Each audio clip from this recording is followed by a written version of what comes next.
And today you came to talk about Biografia del Foc, biography of fire, which is your latest book, published at the end of last year. Congratulations.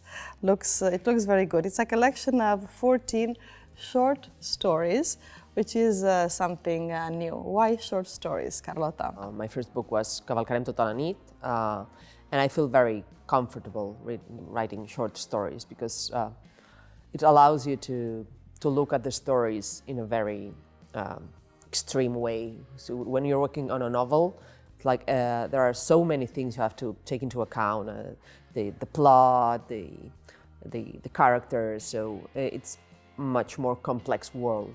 But with a short story you can go to bed and just thinking as if it was a cube, you can see all the faces it has and you can just turn around and really make it rounder. They are very intense, that's for sure, and they are very personal. Actually, they've got really good reviews from critics, which all agree that it is a book that is very Gurt, no? Yeah. Més Gurt que mai. More Gurt than ever. So what does that mean? What is Gurt? No, what is to be Gurt? Exactly. I think it's being kind of very intense. It's also a matter of a sense of truth behind the stories, because even though they are not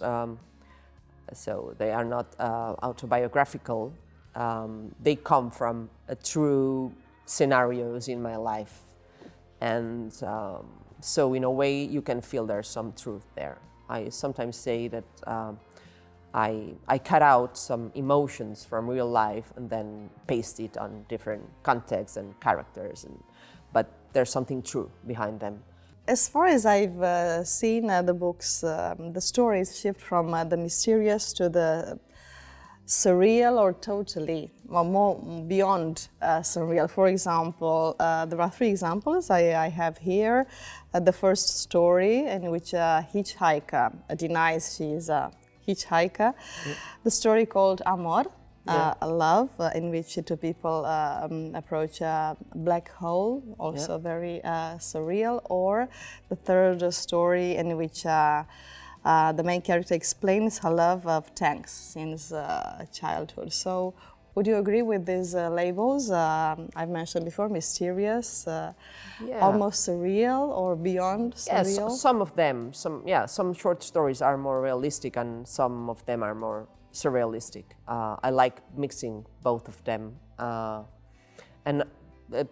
probably I really like metaphor, so I'm kind of addicted to metaphor. I always say that when I live my life, metaphors just come to me. It's not that I have to think of a metaphor for, I don't know, talking about love or talking about anything, but just the metaphor comes to me. And for example, one day I was just driving. I just got a divorce recently, and I just found this huge electrical tower in the middle of the motorway, but it had no cables, so it was not connected.